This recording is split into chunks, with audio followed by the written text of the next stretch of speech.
చంద్రశేఖరరావు గారు ముఖ్యమంత్రి బాధ్యత చేపట్టిన తర్వాత, ఆంధ్రప్రదేశ్కు చంద్రబాబు నాయుడు గారు ముఖ్యమంత్రిగా బాధ్యత చేపట్టిన తర్వాత నీటి పంపకాలు జరిగినాయి. అందులో ఆ రోజు విద్యాసాగర్ రావు గారు, మురళీధర్ రావు గారు, సాగునీటి రంగ నిపుణులు పాల్గొన్నారని చెప్పుకున్న సమావేశంలో నికర జలాలు కృష్ణానదిలో ఇంతకుముందే లెక్కలు చూపించారు.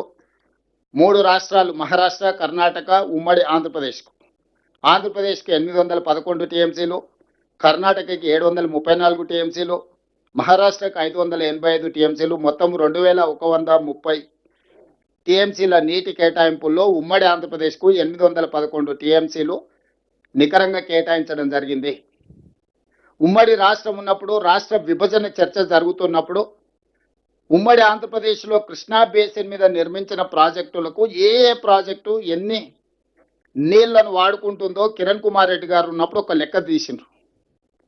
ఆ లెక్క ప్రకారము నీటి కేటాయింపులు జరగాలని, ఆంధ్రప్రదేశ్ ప్రయోజనం చేకూరాలని కిరణ్ కుమార్ రెడ్డి గారు తీవ్రమైన ప్రయత్నం చేసి ఆంధ్రప్రదేశ్ యొక్క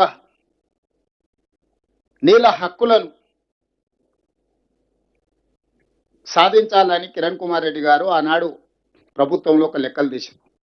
ఆ లెక్క ప్రకారము 512 టీఎంసీలు ఆంధ్రప్రదేశ్కు సంబంధించిన ప్రాజెక్టులకు, తెలంగాణలో నిర్వహించబడుతున్న ప్రాజెక్టులకు 299 టీఎంసీలు ఈ లెక్క ప్రకారం వారు ఒక లెక్క తీసిండ్రు 2013లో. అంటే 34% తెలంగాణకి, 66% ఆంధ్రప్రదేశ్కి. తెలంగాణ రాష్ట్రం ఏర్పడిన తర్వాత కేంద్ర ప్రభుత్వం ఏర్పాటు చేసిన లేదా జరిగిన చర్చలలో పాల్గొన్న చంద్రశేఖరరావు గారు, హరీష్ రావు గారు ఈ 34, 66% మేము పంచుకుంటామని చెప్పి ఒప్పందం చేసుకున్నారు. మొదట 1 సంవత్సరం కోసం చేసుకుంటున్నామన్నారు. 2వ సంవత్సరం పోయి మరొక సంవత్సరానికి పొడిగించారు. 3వ సంవత్సరం పోయి మరొకసారి పొడిగించారు. ఇక 2020లో పోయి చంద్రశేఖరరావు గారు అసలే ఓపిక లేని మనిషి, పెద్దల కేశవరావు గారికి బాగా తెలుసు. ఎవడొస్తాయి ఊకే మళ్ళీసారి, ఇక మళ్ళీ వచ్చేదే లేదు. ఆ Krishna water tribunal, Bachawat tribunal ఫైనల్గా నీటి కేటాయింపులు జరిగే వరకు ఇక మళ్ళీ వచ్చేది లేదు. ఒకటేసారి వన్స్ ఫర్ ఆల్ సంతకం పెడుతున్నా ఇక 512, 2299 దాకా మేము వాడుకుంటాం. ఇంకా ఊకే మళ్ళీ మమ్మల్ని విలువకరి, ఊకే నా డిస్టర్బ్ చేయకరి, ఫామ్ హౌస్లు ఉంటాయని చెప్పి క్లియర్గా 2020 సంవత్సరంలో సంతకం పెట్టి శాశ్వతంగా తెలంగాణకు 34%, ఆంధ్రప్రదేశ్కు 66% కృష్ణానదిలో నీటి కేటాయింపుల మీద సంతకం పెట్టి పర్మనెంట్గా వాళ్ళకి హక్కు ఇచ్చిండు.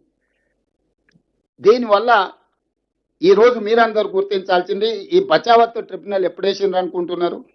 2004లో వేసిండ్రు. 21 సంవత్సరాలైంది ఈ రోజుకు లెక్కేస్తే. బ్రిజేష్ ఫస్ట్ బచావత్, రెండవది బ్రిజేష్ ట్రిబ్యునల్ని అపాయింట్ చేసింది కృష్ణానది మీద నీటి పంపకాల కోసము 2004లో వేస్తే ఈరోజు 2026కు వచ్చినాం. 21 సంవత్సరాలైనా ఈ నీళ్ల మీద జడ్జిమెంట్ రాలే. ఇంకా ఎన్నేళ్ళకు వస్తుందో దానికి లెక్కలేదు. అట్లాంటిది ఆ జడ్జిమెంట్ వచ్చేంత వరకు 512 ఆంధ్రప్రదేశ్ వాడుకుంటుంది, 299 తెలంగాణ వాడుకుంటుందని చంద్రశేఖరరావు గారు సంతకం పెట్టారు. ఇది ఆంధ్రప్రదేశ్కు అలసైంది, అవకాశం వచ్చింది. ఈ ప్రకారంగా వాడుకోవడానికి అన్ని ప్రాజెక్టులు పూర్తి చేసుకోవడం కోసం వాళ్ళు బచావత్ ట్రిబ్యునల్ని ముందుకు పోనిస్తలేరు. డేట్ల మీద డేట్లు వేసుకుంటా సంవత్సరానికి 5-6 హియరింగ్స్ కూడా జరగకుండా వాళ్ళు వాయిదాలు వేసుకుంటూ పోతారు. ఎందుకంటే వాళ్ళకి క్లియర్గా ఒక లడ్డు దొరికింది. మనమే సంతకం పెట్టి 512 టీఎంసీలు ఆంధ్రప్రదేశ్ వాడుకోవడానికి మేము ఒప్పుకుంటున్నాం, 299 మాత్రం మేము వాడుకుంటామని మనం సంతకం పెట్టించిన తర్వాత ఇక డిస్ప్యూట్ సెటిల్మెంట్ ఆంధ్రప్రదేశ్ ఎందుకు ముందుకు వస్తుంది?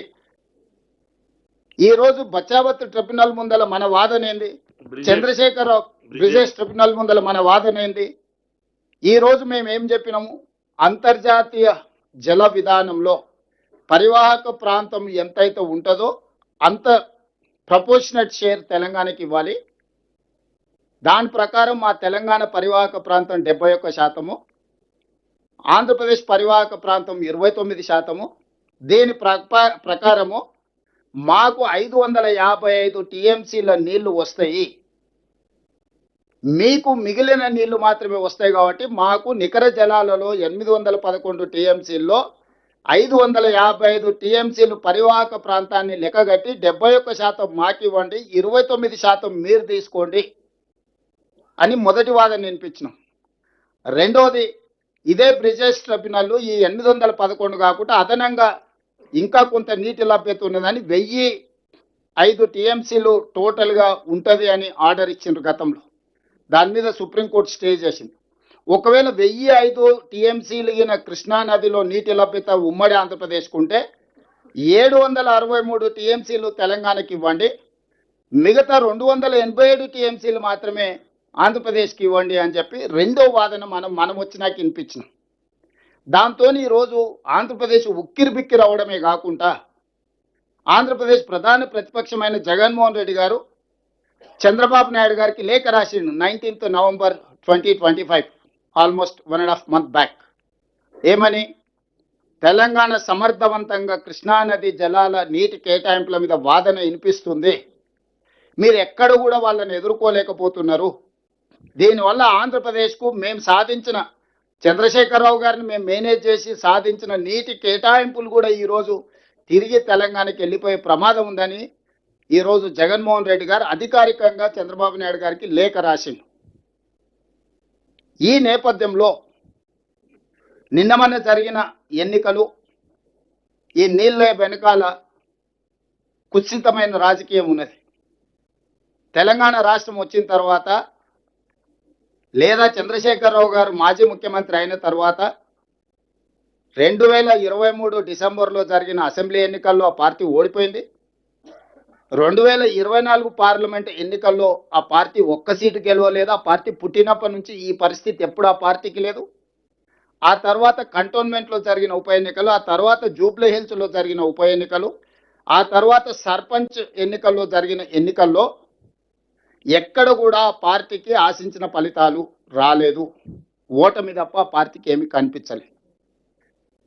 ఇప్పటి వరకు ఎన్నికల్లోనే ఓడిపోతూ వచ్చిన బీఆర్ఎస్ పార్టీ మనుగడనే కష్టమవుతుందని చంద్రశేఖరరావు గారు గుర్తించి బయటకు వచ్చి మళ్ళీ జల వివాదం రేపితేనే ఇరు రాష్ట్రాల మధ్య వైషమ్యాల నేపథ్యంలో తెలంగాణ రాష్ట్ర ప్రభుత్వము రేవంత్ రెడ్డి ఆంధ్రప్రదేశ్కు సహకరిస్తున్నాడని ఒక అపోహను కల్పించడం ద్వారా తన పార్టీని బతికించుకునే ప్రయత్నంలో భాగంగా ఒక అబద్ధాల సంఘాన్ని ఏర్పాటు చేసుకొని అబద్ధాల సంఘం ద్వారా నోరు తెరిస్తే ప్రతి పదము అబద్ధం, తూకం వేస్తే 24 క్యారెట్ అబద్ధం.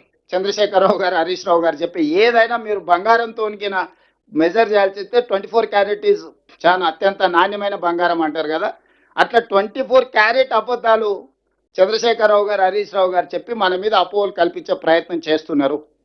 అందుకే ఈరోజు వారి నిర్ణయాల వల్ల జరిగిన వాటిని ఉత్తమ్ కుమార్ రెడ్డి గారు చాలా డీటెయిల్గా చెప్పారు. నేను పొలిటికల్ అప్రోచ్ చెప్పదలుచుకున్న సహచరం మంత్రులకు అండ్ ఎమ్మెల్యేలకు రేపు పొద్దుగాల వాదన వినిపించడానికి.